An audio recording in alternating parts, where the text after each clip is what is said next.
Ini adalah abang brother. Oh, Orang muda. Bang nak tanya dari mana ni bang? dari mana? Johor Bahru. Johor Bahru. So macam mana abang boleh tengok jati tiba kena ni bang? Terus ingin memiliki ke apa? Isteri. Alamak. Isteri memang sejati. Alamak. Saya biasa bagi dia cinta sejati je lah. Alamak. Apa dia? Happy wife? Happy life. Oi, ini dah. Gentle dah. The real abang brother. The real abang brother. So, tahniah bos. Saya jual dengan harga 57,000 tepat. Wow. Sold. Wow. Wow. Okey. Bagi buka bil, ambil yang special tu. Ambil kenangan. Oi, this is gudang special boyan. tu? Hai. Cik nak barang, cik nak barang kecil ke? Aksesori boleh pilih. Dia mahal sekali. Cantik sekali. Alamak.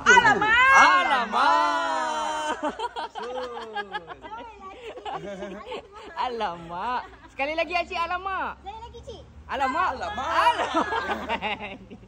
So geng, apa ni abang brother geng? Ha? Kira ni tak jadi, yang tu lah lagi satu. Ambil dua-dua. Ambil dua-dua. Dia ada lagi satu. Ya. 57,000. Wow, sold. Wow. This is gudang boyan. Yang mana? Ya? Yang mana? Kunci mana? Yang ini dengan yang itu slap. Yeah. Ambil dua. Alasnya kalau dapat harga baik lah. Dah. Dah bagi. Kat dalam dah. Ha? Alas mejanya tu juga spray. Alas meja. Alas meja yang mana Kuncinya? cik? Yang kat dalam tu tengok tadi tu. Yang kita tengok apa tadi? Yang dia wife tengok tadi. Alas meja. Okey. Alas meja.